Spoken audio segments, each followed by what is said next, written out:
Salut les guerriers, je suis trop agressif.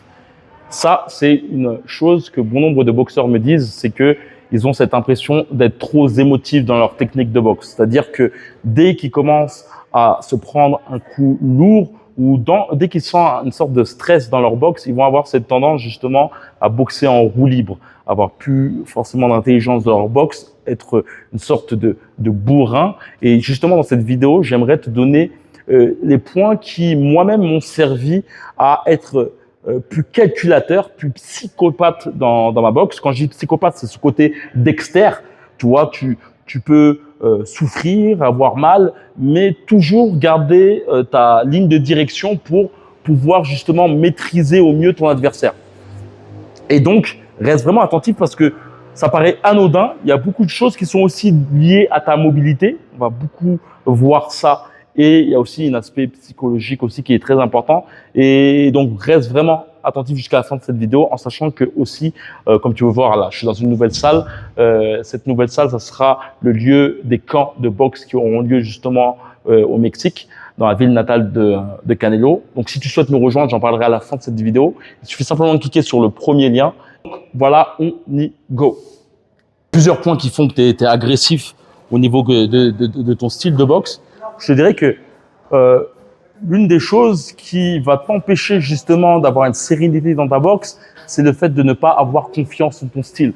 Bien souvent, les gens qui sont très agressifs dans leur façon de boxer, et quand c'est pas forcément contrôlé, eh ben cela est dû au fait que ces boxeurs justement n'ont pas confiance en leur style.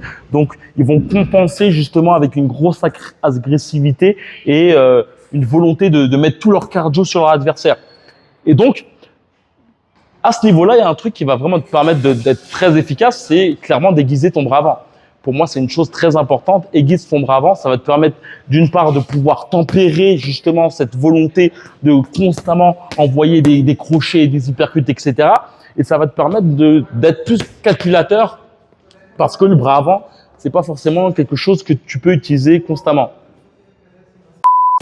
Il y a un point aussi qui est important, c'est de boxer avec ton boxeur et non tout seul.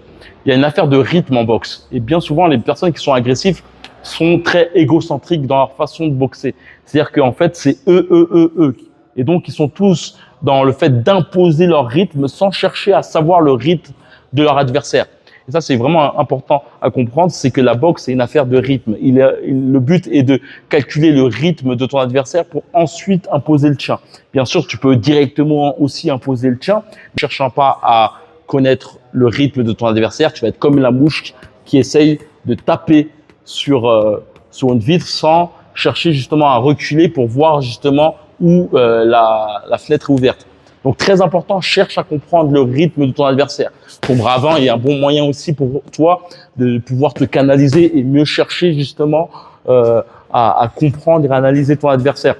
Autre chose qui t'empêche d'être efficace, c'est ta mobilité, clairement. C'est certainement l'une des choses que tu dois travailler. Je pourrais faire plusieurs points à ce sujet-là, mais il y a une des choses qui est importante, c'est cette affaire de genoux. Les genoux peuvent te permettre justement de pouvoir frapper plus lourdement, que ce soit en descendant ou en remontant. Et il y a aussi certainement aussi les talons que tu n'utilises pas forcément. Et les talons, ça permet justement de pouvoir faire bon nombre de choses. En cumulant les deux, genoux et talons, tu vois, il y a déjà une mobilité qui se crée, tu vois. Si tu te sens pas encadré, tu sens que tu stagnes, tu sens que tu vois autour de toi les gens s'améliorer plus vite que toi. Peut-être aussi que tu as des lacunes, tu les sens, tu les vois. On te dit à chaque fois que c'est pas bon, mais tu n'arrives pas justement à rectifier le tir. Eh ben, je veux te dire qu'il y a un camp de boxe qui aura lieu au Mexique, dans la ville natale de Canelo. Là, tu peux le voir qu'on est dans une salle où les cours principales se feront ici. C'est plus de 5 heures, 6 heures de boxe par jour. Le but, c'est d'avoir une base solide, avoir une sorte de maison mère où c'est moi qui te ferai les cours ici et aussi de temps à autre aller dans les salles mexicaines pour que tu puisses justement incorporer le style mexicain. Et le but, moi aussi, je m'entraîne ici, donc j'aurai l'occasion d'aller souvent dans d'autres salles pour pouvoir justement m'imprégner des choses et directement te donner l'information durant mes cours.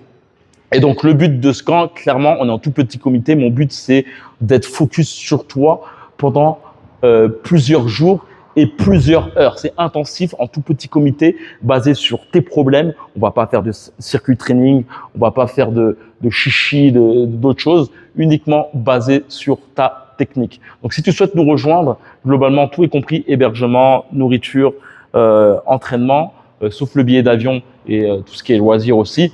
Mais tout le reste, le but, c'est vraiment faire en sorte que tu puisses justement t'entraîner intensivement et surtout de façon technique et tactique. Donc, si tu souhaites nous rejoindre, comme j'ai pu te dire, c'est dans le lien dans la description. Il suffit simplement de cliquer. Tu pourras simplement mettre ton email par la suite pour recevoir justement quelques informations. Comme d'habitude, que la boxe est avec toi. Et comme je t'ai dit dans le premier lien, il suffit simplement de cliquer. Ciao.